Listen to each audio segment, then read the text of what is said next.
ಮಗಳಾಗಿ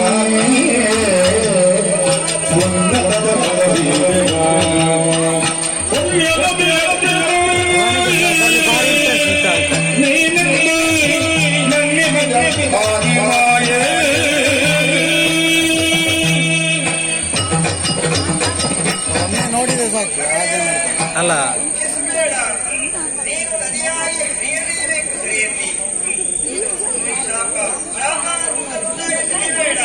ನಿನಗೆ ಮುಂದಕ್ಕೆ ವಶವಾಗಿ ಪರಿಣಮಿಸಲಿದೆ. ನೀನು ನದಿಯಾಗಿ ಹರಿಯುವಂತಹ ಸಂದರ್ಭದಲ್ಲಿ ನಿನ್ನ ಕಟಿ ಪ್ರದೇಶದಲ್ಲಿ ನಿನಗೆ ಮುಂದಕ್ಕೆ ನಾನು ಮಗಳಾಗಿ ಧರಿಸಲಿದ್ದೇನೆ. ಹೋಗು ಮಗಳೇ, ಪುಣ್ಯ ನದಿಯಾಗಿ ಹರಿಯುತ್ತಾ ಹೋಗು. ನಿನಗೆ ಬೇಕಾದ ಪದವಿಯನ್ನು ನೀಡ್ತಾ ಇದ್ದೇನೆ.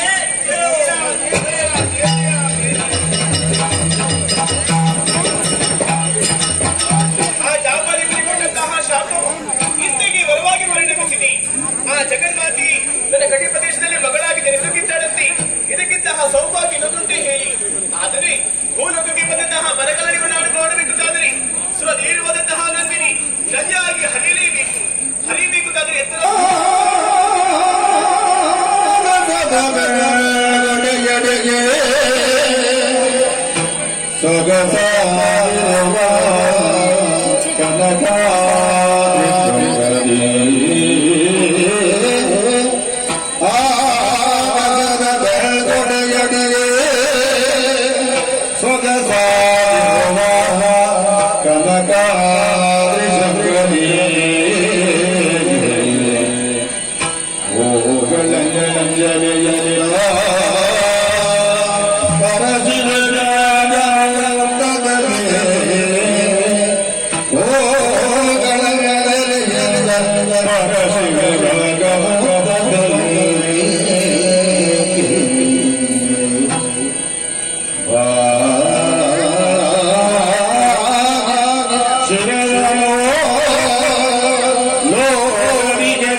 ಮಂದಾರ ಮಾಲಿಕೆಯೊಂದು ಮಾತ್ರ ಜೊತೆಯಾಗಿ ಬಂದು ನನ್ನ ಮುಡಿಯನ್ನು ಸೇರಿದಿ. ಸುತ್ತಣದ ಜ್ಯೋತಿ ಎಂಬುದು ಬೆಳಗುತ್ತಾ ಇದೆ. ಹಾಗಾದರೆ ಭೂಲೋಕಕ್ಕೆ ಬಂದಂತಹ ಮರಗಲ್ಲನೆಗಳಿಗೆ ಬೇಕಾಗಿ ಸುರದಿ ಎನ್ನುವಂತಹ ನಂದಿನಿ ನದಿಯಾಗಿ ಹರಿಯಬೇಕಾದರೆ ಶುಭ ದಿನ ಎಂಬುದು ಬೇಡುವಿ. ನೋಡಬಾರದಿ, ಇದರಲ್ಲಿ ಮಾಘ ಶುದ್ಧದ ಪೌರ್ಣಿಮೆಯ ಶುಭ ದಿನ. ನಿಮಗೆ ಸಂದರ್ಭ ಹಾಗೆ ಭಾವಿಸಿಕೊಂಡಿದ್ದೇನೆ. ಇದು ಸಾವಕಾಶಿಯಾಗಿ